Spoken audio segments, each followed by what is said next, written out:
Fly away Peter, fly away Paul, from the old nursery rhyme, which until recently I didn't realise they'd changed the names to make it more memorable. Like many things, the more you look in history, the more things have changed, evolved, majority of the time for the better, sometimes for the worse.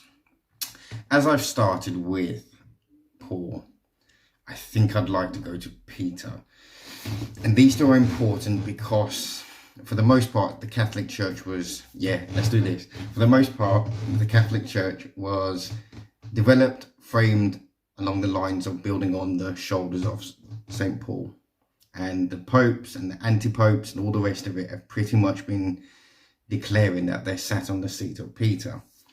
Now, on the flip side, since the Reformation, I'd probably say that the Pentecostal Church, a large part of that body would now be sat on the seat of Paul.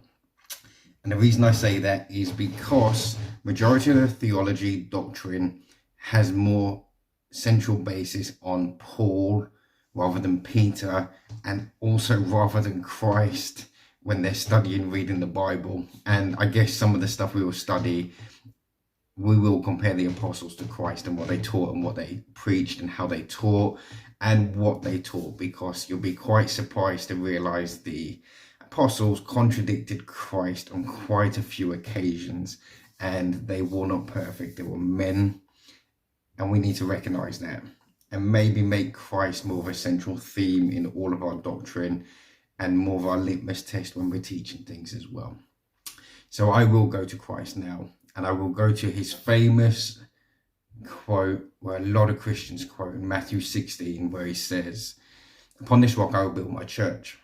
Now, that scripture is quite a well-known one because a lot of people quote it. And right below, you'll find a little fun antidote of myself. I'll break down the whole chapter for you. Make sure you put it into context, because the whole chapter flows. It starts with the Pharisees. They come to Jesus and they're having this little banter with him. Who are you? We don't believe you are. Are you this person? Are you this person?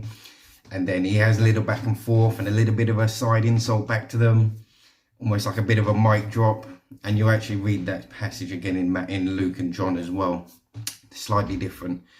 Then if you carry on, Jesus then turns to the disciples and says, "Who do you think I am?" And they get a chance to speak. And eventually then Peter is the one to speak up. "You're the Christ, you're the Messiah, you're the one destined to show us the way, to be our salvation, to be this. The whole connotations with that one word for a Jewish person." And Jesus is like, "Yeah, you got it. But the Spirit revealed this to you." Or in some translations, this is God that revealed this to you. And this is the emphasis. The whole chapter is right on that. It's the Spirit revealing it to the individual. It's not about knowledge. It's not about tradition, although they are important. They're not vital. What's vital is a personal revelation, a personal experience. And for most people, their experience kind of dictates what they believe anyway. So why don't we start with the experience rather than trying to start with a certain knowledge, information, which doesn't always lead to the end result anyway. And I guess that's something I will develop and we will go through, and I will have fun pulling that structure apart and putting something else back together with you. Lots of questions, lots of unanswered questions.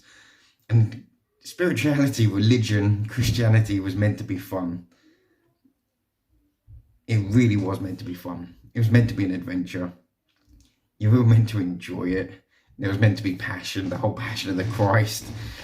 Being a Christian was not meant to be about being long-faced, miserable, and just going to church. And this, you will find, is where a lot of people are going because of COVID, but way before that it started. The emerging church, Peter Rollins, the good old Rob Bell. There's a few other names that just started coming up. Richard Rohr, Jamal Javanji, Matthew DiStefano, Keith Giles. There's lots. And over time I'll mention more, and I'll mention some of their books. But the last 20 years, it's been rolling. Like this whole thing, like actually we need to question stuff. Is this Christ-like? Does this make us Christ-like? And what does a real Christian look like? because for most people, the Bible takes central place over Christ, which I will do a whole episode on that, or a few, because that'll be quite fun to do on my perspective. So as I said, if you keep reading the chapter and you keep reading my breakdown below, you will also see that Peter immediately gets it wrong, because he goes back to the old knowledge, the information, the old way of thinking. And there's an ironic place here where Jesus calls him the devil. And for most people, when Jesus calls him the devil, it's a little bit confusing, because Jesus, who can't lie, if he's God, has just called this man the devil. So either he was possessed, which some people believe, or the devil also has connotations to the way we think. And there's a scripture that I pull up where it says the devil is the lord of the airwaves. So the common voice, and the common voice within your head, which has loads of telltale signs into self-awareness, into mental health, and that internal narrative, renewing of your mind. What are you feeding this? How much are you reading? What are you reading? Are you inspired? What is capturing your imagination, your creativity? Where is your passions? And are you free to follow them? And I will continue. If you go back to the verse, Matthew 16, you'll follow it down. You'll follow my verse, read the chapter for yourself, see the patterns. I hope my writings will help you pick it out.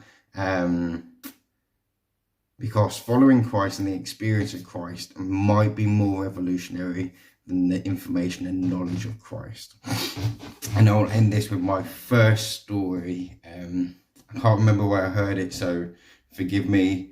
Whoever wrote it, if you're listening, forgive me. But there was this old lady, and she heard God. She felt in her heart that she should translate the Bible into her own language, because the people in her village could not read the Bible for herself.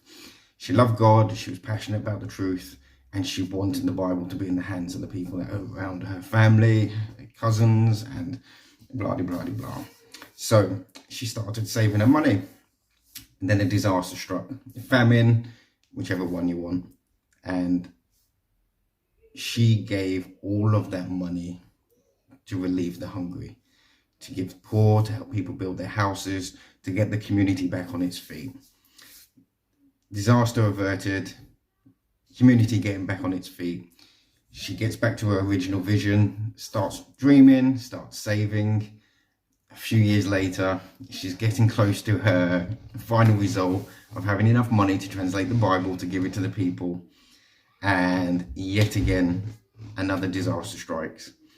And this time, without hesitation, gives the money, sorts it out, helps the community survive, thrive, and get back on its feet.